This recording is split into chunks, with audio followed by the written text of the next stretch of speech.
Hello students, जय हिंद। Welcome to Jhansar academy for IAS. कैसे हैं आप सभी लोग? उम्मीद करता हूं सभी बहुत ही बढ़िया होंगे। तो आई थिंक मेरे रेगुलर स्टूडेंट्स को सभी पता है, सभी चीज पता है कि किस प्रकार से टेस्ट देना है। तो आप पेन और पेपर लेकर बैठिए और जो भी क्वेश्चन मैं आपसे पूछता जा रहा हूं उसका सही ऑप्शन जो है वो लिखिए अपने पास, और टेस्ट के एंड में जो है वो नीचे कमेंट बॉक्स पर बताइएगा कि आपके टोटल 20 क्वेश्चन हम लोग करेंगे। इन 20 क्वेश्चन में से आपके कितने जो है वो करेक्ट हुए हैं। और ये पॉलिटी का पूरा कोर्स मैं कवर करा चुका हूं। और अगर आपको हमारे कोर्सेज को ज्वाइन करना है तो नीचे डिस्क्रिप्शन पर आपको जो है वो नंबर मिल जाएगा। दो नंबर है 9713282838 और दूसरा नंबर है 9713283811। तो इन नंबर पर जो है व्हाट्सएप कर सकते हैं, कॉल कर सकते हैं, कांटेक्ट कर सकते हैं और कोर्सेज की डिटेल्स ले सकते हैं। प्लस जैसे कि आपके सामने एनसीईआरटी टेस्ट है, एनसीईआरटी पॉलिटी के पूरे क्वेश्चंस, टोटल 700 क्वेश्चन का ये टेस्ट है। जिस टेस्ट की पीडीएफ की लिंक जो है वो आपको नीचे डिस्क्रिप्शन में मिल जाएगी।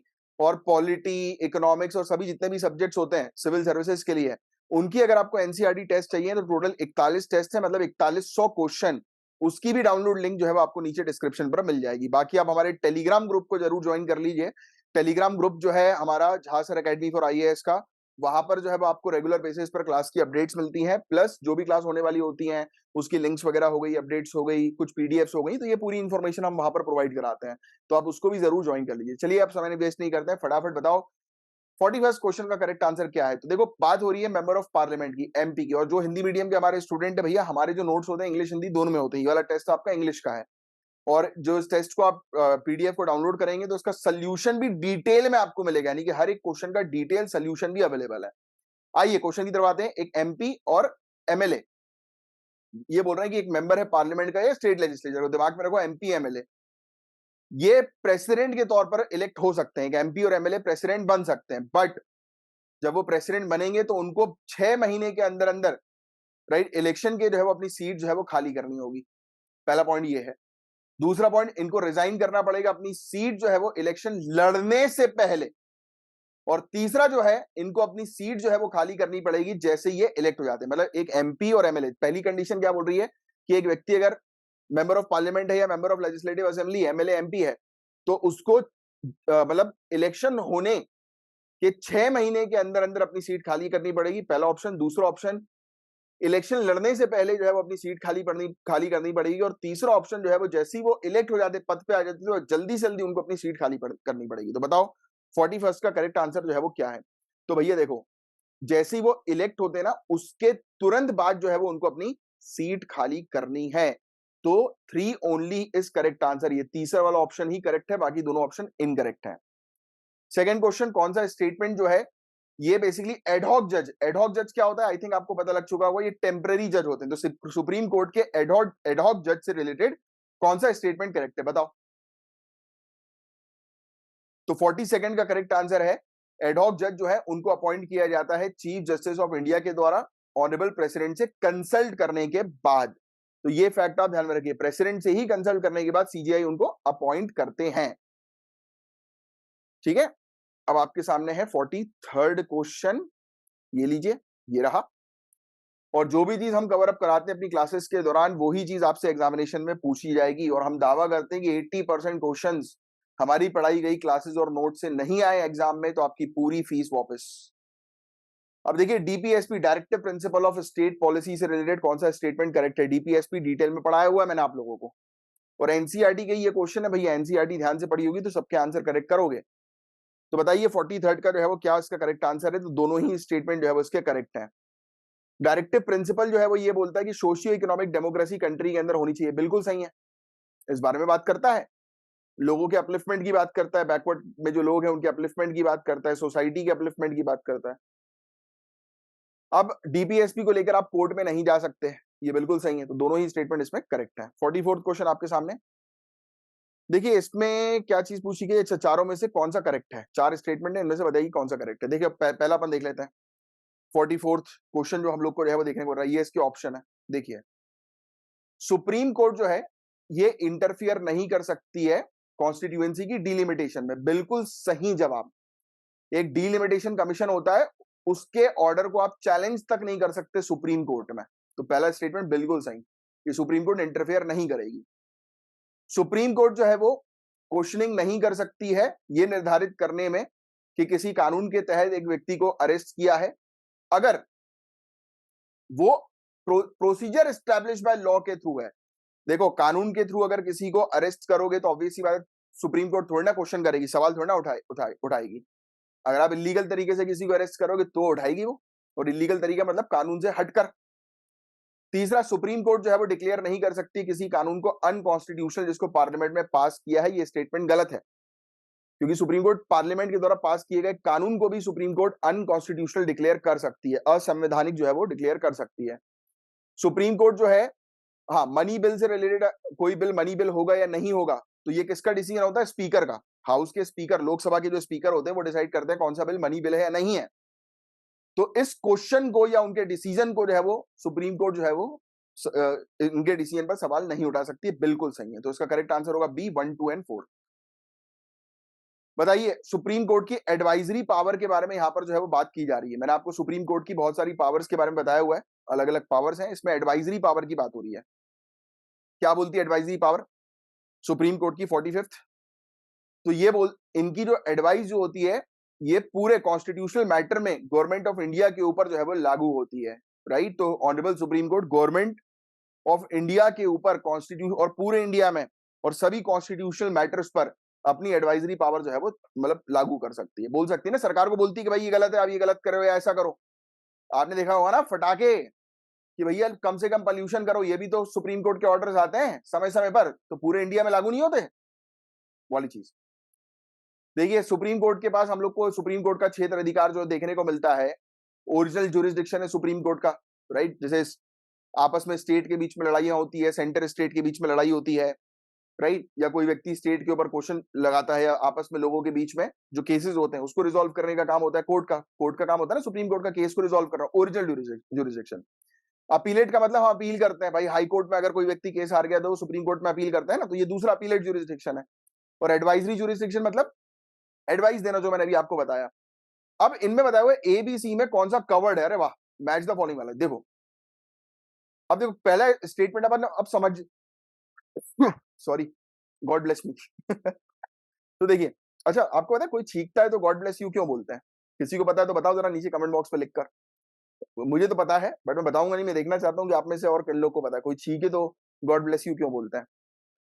और कौन से स्टेट पीएससी की आप तैयारी कर रहे हो या यूपीएससी की कर रहे हो, किसकी कर रहे हो, बताओ जरा नीचे कमेंट बॉक्स पे लिखकर।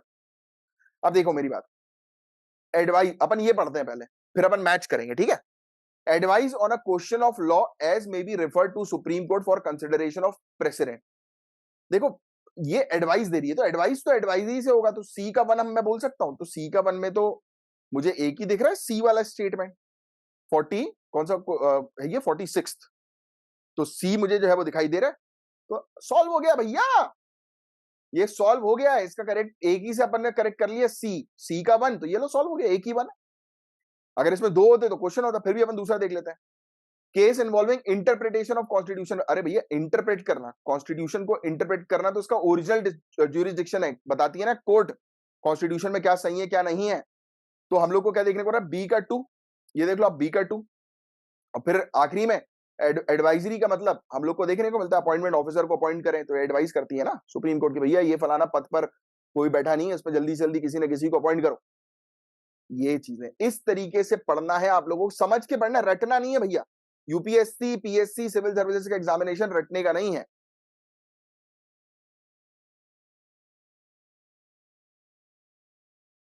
ठीक है, 47th क्वेश्चन बताओ, कौन सी इसमें से हाई कोर्ट की पावर नहीं है भैया? बताइए, हाई कोर्ट की कौन सी पावर नहीं है? आर्टिकल 227 पढ़िएगा, लिख लो आर्टिकल 227, बाकी आपके सोल्यूशन वाली पीडीएफ में ये पूरी चीज दी हुई है। करेक्ट आंसर है सी। अब देखो, आर्म्ड फोर्सेस की पावर जो है वो सुप्रीम कोर्ट के पास नहीं होती, क्योंकि उनका एक अलग ट्राइब्यूनल होता है, अलग कोर्ट होती है, कोर्ट मार्शल, नाम सुना है ना। तो ये सी, तो हाई कोर्ट की पावर जो है वो यहां पर नहीं चलती आर्म्ड फोर्सेस में। 48 थोड़ा क्वेश्चन कट गया बट मैं आपको बता देता हूं क्या लिखा हुआ है। पब्लिक इंटरेस्ट लिटिगेशन, ये कॉन्सेप्ट जो है वो कहां पे शुरू हुआ? पीआईएल का कॉन्सेप्ट जो है वो कहां पे शुरू हुआ? 48। तो मैं आपको बताता हूं, यूएसए के अंदर, यूएसए के अंदर पीआईएल का कॉन्सेप्ट शुरू हुआ। जिसको नहीं पता आप लिख लो, पीआईएल का ओरिजिन हुआ यूएसए में सोशल इंटरेस्ट लिटिगेशन के तौर पर, एसआईएल के तौर पर, राइट। तो ये फैक्ट आप ध्यान में रखिएगा। फिर बाद में ऑस्ट्रेलिया ने जो है वो उसको पीआईएल के तौर पर लिया। तो पीआईएल ऑस्ट्रेलिया ने बनाया, बट ये कॉन्सेप्ट जो है वो पीआईएल का शुरू किया यूएसए ने, और उस कॉन्सेप्ट का नाम था social interest litigation. Next question, कौन सा स्टेटमेंट सुप्रीम कोर्ट से रिलेटेड करेक्ट है भैया, बताओ। आज की डेट में सुप्रीम कोर्ट के पास जो है वो चीफ जस्टिस और 25 जगह क्या, मेरे ख्याल से 34 जज की फुल स्ट्रेंथ है। If I am not wrong, please correct कर लेना मुझे। 49 का मुझे नहीं लगता पहला स्टेटमेंट करेक्ट है, राइट? पहला स्टेटमेंट तो मुझे करेक्ट नहीं लग रहा है, तो वन जहां पर है उसको हटा दें। अगर हम लोग वन जहां पर है उसको हटा देते हैं। मम्मी का फोन आ गया है। हाँ मम्मी, हाँ बनाना शुरू करिए, है ना। तो गाइस, हमारे पास मम्मी बना रही हैं ब्रेड पकोड़े। आज रात में मुझे ब्रेड पकोड़े खाने का मन किया, तो मम्मी से बोला मम्मी ब्रेड पकोड़े बनाए। तो मम्मी ने पहले जवाब ये दिया कि भैया खा खा के तुम फूल चुके हो, और कितना फूलोगे। बट क्या करें भाई। बट आप लोग को नहीं खाना ये सब ब्रेड पकोड़े, ये सब चीजें कभी कभी खाओ शौकिया तौर पर, बहुत अच्छी बात है, क्योंकि तैयारी के दौरान आपको अपनी डाइट भी अच्छी रखनी है। देखिए 49th का जो है करेक्ट पूछा गया है, तो वन तो होगा नहीं। अगर वन नहीं होगा तो हमारे पास दो ऑप्शन जो है बचते हैं, 2, 3 और 4, और ऑल दी अबव। तो सेकंड हम देख लेते हैं, क्योंकि सुप्रीम कोर्ट की एट प्रेजेंट मेरे ख्याल से ये पुराना वाला होगा, इसलिए शायद ये होगा, क्योंकि आंसर में इसमें जो है 1, 3 एंड 4 लिखा हुआ है, बट ये आंसर गलत है। मेरे ख्याल से मैं गलत नहीं हूं तो 34 स्ट्रेंथ है हमारी आज की डेट में। ओरिजिनल क्षेत्र अधिकार सुप्रीम कोर्ट का जो है वो एक्सटेंड्स ओवर डिस्प्यूट विद, नहीं नहीं गलत। सुप्रीम कोर्ट का अधिकार पूरे इंडिया के अंदर है, तो सेकंड स्टेटमेंट भी गलत होगा। सुप्रीम कोर्ट का क्षेत्र अधिकार जो है, अगर इंडिया और फॉरेन स्टेट्स के बीच में कोई डिस्प्यूट होता है तो हाँ हाँ, नहीं एक मिनट रुको, हो सकता है, क्योंकि कई बार हम लोग को देखने को मिलता है फॉरेन कंट्री के केसेस भी सुप्रीम कोर्ट के अंदर आते हैं। बिल्कुल सही जवाब है, क्योंकि आप अगर देखेंगे ये सही है, ये बिल्कुल सही है, क्योंकि मैं उसको गलत तरीके से देख रहा था। ये सही है, सेकंड सही है। क्यों क्यों सही है? क्योंकि आपने देखा होगा जैसे कि काफी सारे जैसे कि आपको पता है ये जो होते हैं सिंगापुर के अंदर, जो वो है क्या बोलते हैं ट्राइब्यूनल वगैरह, इंटरनेशनल ट्राइब्यूनल वगैरह, राइट? तो वो चीज है criminal court of justice, right? और क्योंकि इन सबको इन्फोर्स कराने का काम सुप्रीम कोर्ट का ही तो होता है, राइट? तो ये सब चीजें, तो ये सेकंड सही है। थर्ड की बात कर लेते हैं हम लोग। थर्ड को अगर देखें तो सुप्रीम कोर्ट, बट हाँ अगर वैसे देखा जाए कि फॉरेन कंट्री के अंदर सुप्रीम कोर्ट का क्षेत्र अधिकार है कि नहीं, तो बिल्कुल नहीं है। बट हाँ, आपस में स्टेट्स के बीच में अगर यानी कोई फॉरेन कंट्री हमारे ऊपर कोई केस करती है, तो सुप्रीम कोर्ट जो है वो एक बार गवर्नमेंट ऑफ इंडिया को एडवाइस कर सकती है, क्योंकि लीगल एडवाइस भी तो देने का काम है ना। हालांकि हमारे पास एक अटॉर्नी जनरल की भी पोस्ट है जो गवर्नमेंट ऑफ इंडिया के लिए हेल्प करती है, बट सुप्रीम कोर्ट भी हेल्प करती है इस मामले में, इवन लागू करवाती है। फॉरेन में अगर कोई हमारी कंट्री का कोई केस गया फॉरेन ट्राइब्यूनल में, इंटरनेशनल ट्राइब्यूनल में या फॉरेन कोर्ट के पास, तो वो फॉरेन कोर्ट में जो है वो डिलीवर होगा, और कोर्ट में डिलीवर होने के बाद यहाँ पर सुप्रीम कोर्ट जो है वो उसको लागू करवाएगी। तो ये बेसिकली एक डाइसी क्वेश्चन जो है वो हो सकता है। अगर आपको उसको अलग तरीके, अगर यूपीएससी इसको अलग तरीके से इंटरप्रेट करे तो उसको गलत भी कर सकती है यूपीएससी। तो आपको तरीके से थोड़े से ऐसे इस टाइप के भी क्वेश्चन आएंगे, उसमें थोड़ा सा दिमाग लगाना है और लॉजिकली फिट करना है। सुप्रीम कोर्ट जो है it has been created by the constitution of India, बिल्कुल सही बात है। हमारी कॉन्स्टिट्यूशन के तहत जो है वो सुप्रीम कोर्ट को जो है वो बनाया गया था। I think you are aware about it, right? और सुप्रीम कोर्ट जो है इसकी परमानेंट सीट तो न्यू दिल्ली के अंदर है, बट सुप्रीम कोर्ट कहीं और भी जो है वो बैठ सकती है अगर chief justice of India president के साथ जो है वो बात कर लें तो सुप्रीम कोर्ट की जो है वो अलग सीट्स भी बनाई जा सकती हैं, बेंच बनाई जा सकती है। तो ये 4 वाला भी जो है वो सही है। तो 2, 3, 4 इसका जो है वो करेक्ट आंसर होगा मेरे अकॉर्डिंग, राइट? 50वां क्वेश्चन की बात करें, at the apex of the subordinate criminal court stands. अच्छा, अब ये बोल रहे हैं कि क्रिमिनल कोर्ट के ऊपर जो है वो सबसे टॉप पर जो है वो कौन सी कोर्ट रहती है? क्रिमिनल कोर्ट के टॉप पर कौन सी कोर्ट रहती है? तो सेशन जज की कोर्ट रहती है, राइट? तो ये सी वाला जो है वो उसका सही है। मैंने आप लोग अगर आपने पॉलिटी का लेक्चर जो है वो लिया है तरीके से, तो पॉलिटी के लेक्चर में ये वाली चीज दी हुई है, बाकी एनसीईआरटी में भी इसके बारे में जो है वो मेंशन्ड है। कॉन्स्टिट्यूशन के फ्रेमवर्क ने जो है वो बोरो किया था जुडिशियल रिव्यू का आइडिया। बताओ जुडिशियल रिव्यू का आइडिया जो है वो हमने कहां से लिया है? 51st question. तो हमने जुडिशियल रिव्यू का आइडिया लिया है यूएसए से। यूएसए से आया है जुडिशियल रिव्यू का आइडिया। चीफ जस्टिस या कोई भी जज हाई कोर्ट के, इनको कौन रिमूव कर सकता है बताओ? चीफ जस्टिस हाई कोर्ट के या कोई भी जज हाई कोर्ट का कौन रिमूव करेगा? 52nd question. तो भैया सेम प्रोसीजर होता है सुप्रीम कोर्ट के जज को रिमूव करने वाला, हाई कोर्ट के जज के लिए भी सेम प्रोसीजर होता है, पार्लियामेंट में चलती है प्रोसीडिंग। सुप्रीम कोर्ट ने 2011 में सुप्रीम कोर्ट ने 2011 में डिक्लेयर किया था किसको? कि ट्राइबल युवाओं का deployment as a special police officer के तौर पर in a fight against Maoist insurgency. हाँ, ये बात 53rd क्वेश्चन की अगर हम लोग जो है वो बात करें तो नहीं, ऐसा कोई अनकॉन्स्टिट्यूशनल, इलीगल और अनकॉन्स्टिट्यूशनल जो है वो डिक्लेयर नहीं किया कि जो ट्राइबल युवा जो है वो स्पेशल पुलिस ऑफिसर के तौर पर डिप्लॉय किए जा सकते हैं। देखो, आप मेरी बात ध्यान सुनो, आप एक अपने आप को आईपीएस बनाओ, यहाँ पर जब भी किसी क्वेश्चन को सॉल्व कर रहे हो तो अपने आप को ऑफिसर बनाओ। देखो मेरी बात सुनो, आप जब एक आईपीएस हो गए और आपको अगर किसी इंसर्जेंट से लड़ना है या नक्सलवादियों से लड़ना है, तो हो सकता है कि वहां के लोकल युवाओं को भी आप अपनी टीम में जो है वो शामिल कर लो, जिससे कि वो आपको लीड्स दे सके, बता सके। तो स्पेशल पुलिस ऑफिसर के तौर पर अपॉइंट किया जा सकता है ट्राइबल युवाओं को भी। तो पहला स्टेटमेंट होता है गलत। कोर्ट की बेंच ने जो है वो कहा है कि पॉलिसी जो छत्तीसगढ़ की है वो उल्लंघन करती है आर्टिकल 14 का और आर्टिकल 21 का इंडियन कॉन्स्टिट्यूशन के। राइट, ये बेसिकली एक थोड़ा सा एक करंट अफेयर्स का भी मसाला जो है वो पुराना जो है उन लोगों ने दिया हुआ। ये दूसरा स्टेटमेंट जो है वो बिल्कुल सही है। ये एक बार जो है वो ये मैटर जो है वो काफी पुराना जो है वो हुआ था, बट वो अभी आप लोग के लिए जो है वो जानने की आवश्यकता नहीं है। एक जनरल नॉलेज के लिए बस जो है वो बस आप ये चीज ध्यान में रखो। राइट, तो ये फैक्ट जो है वो थोड़ा सा ध्यान में रखना है। पहला वाला जो है वो नहीं है, बट हाँ, अगर करंट अफेयर्स में स्पेसिफाई में आऊं तो सुप्रीम कोर्ट ने हाँ वाकई में बोला था, क्योंकि इसमें हो ये रहा था कि ट्राइबल युवा जो है वो ट्रेंड नहीं थे उस तरीके से जिस तरीके से उनको जो है वो ट्रेन होना चाहिए था। राइट, तो ये चीज है। हाँ, ये चीज है, ठीक है, बात समझ में आई। हाँ, तो इसका आंसर जो है वो बी भी हो सकता है और बोथ भी हो सकता है। Right, next question. Office of governor की पोस्ट पे, यानी कि सिंपल क्वेश्चन है, अगर गवर्नर का पद जो है वो खाली हो जाता है उनकी डेथ के कारण या गवर्नर ने रिजाइन कर दिया, तो गवर्नर अगर पोजीशन पे नहीं है तो उनकी जगह पर कौन रहेगा, बताओ इसका क्या होगा करेक्ट आंसर। तो भैया, जब गवर्नर नहीं रहते तो हाई कोर्ट का चीफ जस्टिस जो है वो संभालता है पोजीशन। जैसे प्रेसिडेंट नहीं है तो वाइस प्रेसिडेंट संभालेंगे, वाइस प्रेसिडेंट भी नहीं है तो चीफ जस्टिस ऑफ इंडिया। ये बेसिकली एक हम लोग को जो है वो पोर्टफोलियो इस प्रकार का जो है वो देखने को मिलता है। राइट, पोर्टफोलियो नहीं बोलते उसको, जो है वो बोलते हैं जो रहता है ना कि कौन सी पोस्ट पर जो है वो कौन व्यक्ति जो है वो बैठेगा, तो उसका एक टर्म है, मुझे अभी याद नहीं आ रहा, मैंने पढ़ाया हुआ था आप लोगों को पॉलिटी की क्लास में। काउंसिल ऑफ मिनिस्टर की स्ट्रेंथ जो है वो कितनी होती है, ये कौन जो है वो फिक्स करता है, कितने काउंसिल ऑफ मिनिस्टर जो है वो होंगे, बताओ। और मुझे कमेंट बॉक्स पे लिख कर बताओ आज की डेट में कितने काउंसिल ऑफ मिनिस्टर की स्ट्रेंथ है, क्योंकि ये टॉपिक भी मैं आप लोग को जो है वो पढ़ा चुका हूं। तो भैया, चीफ मिनिस्टर जो है वो निर्धारित करते हैं कि कितने काउंसिल ऑफ मिनिस्टर जो है वो होंगे। बट हाँ, मैं आपको एक और चीज जो है वो क्लियरली जो है वो समझा दूं इस चीज में, क्योंकि चीफ मिनिस्टर ही बताते हैं ना कि उनको कितने काउंसिल। भाई, अब आप सिंपल सी चीज है, चीफ मिनिस्टर को कौन अपॉइंट करता है, गवर्नर। फिर चीफ मिनिस्टर बोलते हैं मुझे अपनी मिनिस्ट्री में इन लोग चाहिए, मतलब मुझे फलाना मिनिस्ट्री इसको देनी है, इसको देनी है, इसको देनी है, तो कितने मिनिस्टर होंगे वो डिफाइन करेगा चीफ मिनिस्टर। राइट, और वैसे कॉन्स्टिट्यूशन में जो है वो निर्धारित है कि इतनी मैक्सिमम स्ट्रेंथ जो है वो काउंसिल ऑफ मिनिस्टर की होनी चाहिए। तो बताओ जरा कितनी है। अब देखो, गवर्नर से रिलेटेड ये क्वेश्चन है, तो इसमें बताना है आपको कि कौन सा स्टेटमेंट जो है वो करेक्ट है चीफ मिनिस्टर और गवर्नर के रिलेशन से रिलेटेड। तो चीफ मिनिस्टर क्या लिंक होते हैं गवर्नर और काउंसिल ऑफ मिनिस्टर के बीच में, बताओ। बिल्कुल सही, ये बेसिकली एक मीडिएटर के तौर पर जो है वो काम करता है। सेकंड स्टेटमेंट, ये चीफ मिनिस्टर है who keeps inform governor about all decision. बिल्कुल सही बात, जब आप चीफ मिनिस्टर जो है वो बताते हैं गवर्नर को कि भाई काउंसिल ऑफ मिनिस्टर के डिसीजन क्या है। चीफ मिनिस्टर जो है जो भी गवर्नर उनसे कोई इंफॉर्मेशन मांगे तो वो उनको देनी पड़ती है, बिल्कुल सही, थर्ड भी बिल्कुल सही है। और नेक्स्ट, क्या गवर्नर जो है वो सेशन को बुलवा सकते हैं या बंद कर सकते हैं, नहीं।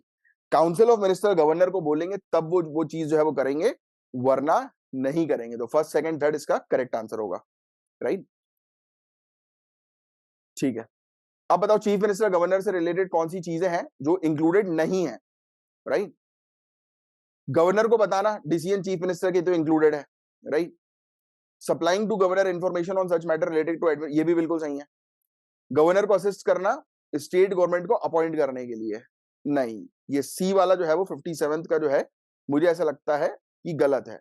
But the point is that यहाँ पर अपॉइंटमेंट की जो है बात हो रही है, क्योंकि देखो डिसीजन तो ऑब्वियस ही बात है कि गवर्नमेंट लेगी, बट फाइनली गवर्नर ही जो होते हैं वो अपॉइंट करते हैं, तो उस हिसाब से ये स्टेटमेंट करेक्ट है। गवर्नर को एडवाइस करना कि वो रिकमेंड करे प्रेसिडेंट को कि स्टेट गवर्नमेंट जो है वो कॉन्स्टिट्यूशन के अकॉर्डिंग नहीं चल रही है, ऐसा नहीं है।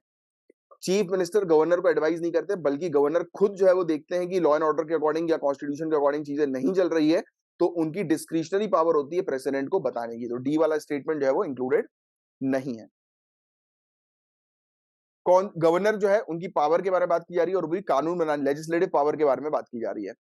तो इधर house of the state legislature को समन करना या जो बुलवाना, राइट, या मतलब बुलवाना, यानी कि जब भी कोई सेशन होता है तो वो बुलवाते हैं कौन, गवर्नर। तो क्या ये इनकी लेजिस्लेटिव पावर है 58th क्वेश्चन की? बिल्कुल। नेक्स्ट, ये जब भी कोई नया सेशन होता है या जब भी जनरल इलेक्शन इलेक्शन के बाद पहला सेशन होता है तो उसको जो है वो एड्रेस करते हैं दोनों हाउसेस को गवर्नर। बिल्कुल सही जवाब। क्या ये दोनों हाउसेस को डिसॉल्व करते हैं? नहीं। अब आपको पता है कि दोनों हाउसेस जो है वो डिसॉल्व नहीं होते, एक ही हाउस जो है वो डिसॉल्व होता है। स्टेट लेजिस्लेटिव असेंबली डिसॉल्व होगा और जिस भी स्टेट के अंदर लेजिस्लेटिव काउंसिल है वो डिसॉल्व नहीं होगा। तो सी थर्ड वाला गलत है, और थर्ड वाला अगर नहीं है तो आपके सामने आंसर आ गया 1, 2 और 4। ये मैसेज जो है वो भेजते हैं स्टेट लेजिस्लेचर को, बिल पेंडिंग अगर उनके पास होता है उससे रिलेटेड, ऑब्वियस ही बात है। अब देखिए, with reference to the state in India, consider the following statement: 6 months shall not intervene between the last sitting of the state legislature and first sitting of the next session। हाँ, मतलब दो session के बीच में 6 महीने से ज्यादा gap जो है वो नहीं होना चाहिए। Correct answer. हर एक जनरल इलेक्शन जो है स्टेट लेजिस्लेटिव असेंबली का, उसके बाद गवर्नर जो है उनको स्टेट लेजिस्लेटिव असेंबली को जो है वो क्या एड्रेस करना पड़ता है, very first sitting, so also the first session of every year. बिल्कुल सही। तो दोनों ही स्टेटमेंट 59 के जो है वो करेक्ट है, दोनों ही। ठीक है। 60वां क्वेश्चन, स्पीकर जो लेजिस्लेटिव असेंबली के हैं इनको रिमूव किया जाता है ऑफिस के द्वारा किनके थ्रू? तो ऑब्वियस ही बात है, हम लोग को जो है वो देखने को मिलता है कि स्टेट लेजिस्लेटिव असेंबली जो है वो एक रेजोल्यूशन पास करती है total membership of the house की मेजोरिटी की, और उसके थ्रू स्पीकर को जो है वो निकाल दिया जाता है। स्पीकर को निकालने के लिए एक रेजोल्यूशन जो है वो हाउस के अंदर लाया जाता है। तो उसका करेक्ट आंसर होगा सी। तो ये फैक्ट आप थोड़ा सा ध्यान में रखिएगा, काफी इंपॉर्टेंट फैक्ट है। अब नेक्स्ट 20 क्वेश्चन जो है वो हम लोग नेक्स्ट लेक्चर में जो है वो कवर अप करेंगे। मैं उम्मीद करता हूं कि आपको ये पूरी चीज अच्छे से समझ में आई होगी, और प्लीज लाइक का बटन जरूर हिट करिएगा। नए आए हैं आप लोग तो चैनल को सब्सक्राइब करिए और रेगुलर जो है फॉलो करिए। चलिए, जय हिंद।